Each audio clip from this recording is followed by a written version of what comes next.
Показах си доматите извън оранжерията, памята баклажана, зеле.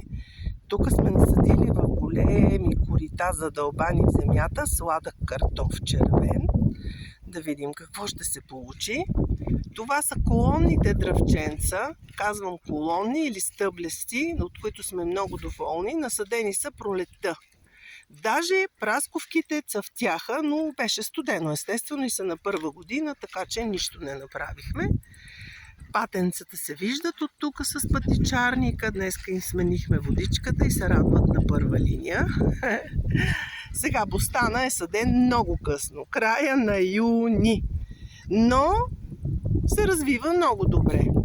Насадила съм го на мулчиращо фолио с дупчици, като наслагах в началото кофички, че да не го изяде нещо. Има черни скакалци, намират се и попови прасенца, картофа вече е за вадене. Сега искам просто пътюм да покажа след малко оранжерията. Ще побързам, за да ми се събере клипчето.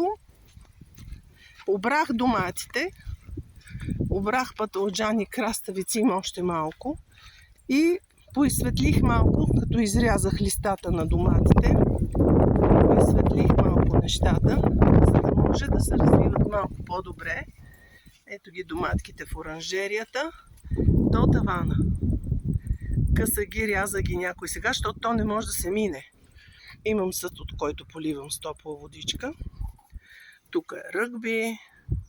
Има един руски домат, издължен, който се казва Казанова. Много сме доволни от него. Той е по-сух такъв, явно е за консерва.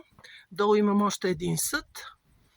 Тук са трите корена краставици, точно 3 корена, но много добре се развиват. Вече са до тавана и се върнаха обратно. Добре плододават. 2-3 корена пипер.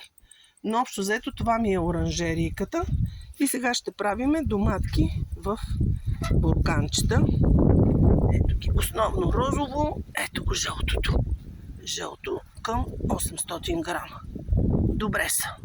Някои казват безформени били жълтите. Много важно, аз ям чисти домати. Няма значение формата.